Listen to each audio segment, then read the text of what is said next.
10-year note yields saw another shift higher in yields today. Recall yesterday we saw yields go lower and prices higher, but today we saw a reversal of that, putting us as high as we were late last week, but the second highest settle we've seen since going back to February of last year. The only higher settle would have been on Thursday after that debacle 7-year auction where demand was absent.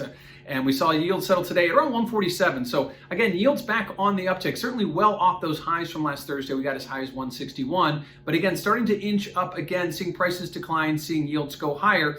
Certainly right now, this is wreaking havoc on a lot of other areas, talking about equities, talking about commodities. But bond yields right now continue to creep higher after a recent pullback yesterday. And what does that mean for volatility? Well, volatility is actually higher. Yesterday, if you check out the CVOL index over at cmegroup.com, you'll notice that yesterday we saw volatility decline substantially as we saw vols bid as yields went up last week and then came back down. But certainly it's become a very directional trade. Yields go up, vols go up. And today we saw that volatility was up big as yields were up big as well. So again, that relationship continues to move together in tandem. Higher yields, higher vols. We saw that again today. Lastly, what do we have the rest of the week? Well, we talked about this. It's all about the jobs market this week. Jobs, we got the ADP number today, which was a little lower than expected. We have claims tomorrow, which will come in right around where they were last week at around 750,000. That is still down from those uber highs we saw from last year, but certainly around 4 times higher than we were prior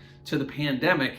And then on Friday, we get non-farm payrolls, which are expected better than last month at around 200,000 at expectations. But also we get Mr. Powell speaking again. Recall he spoke to semi-annual testimony to Congress last week, talked a lot about a lot of things, but ultimately downplayed the inflation expectations, upplayed the economy expanding, and obviously talked a little bit about fiscal spending here that will help get us back on track and keep this economy growing from where it was at this point last year. But one other thing that's been a whisper talk out there in the market, and that is that the Fed may change some of their asset purchases from buying in the short end to buying in the long end. It's what we will call the twist. We saw this back during the great financial crisis, where the Fed would sell front-end securities and buy longer-end securities. That helped to keep long-end rates down. And as we've seen long-end rates creep up in those 10-year note yields, the Fed doesn't want them to get too high. Obviously, that raises borrowing costs, and certainly not something that they want in the midst of a growing or regrowing economy. So keep an eye out for Mr. Powell's testimony tomorrow at 12 o'clock Eastern time.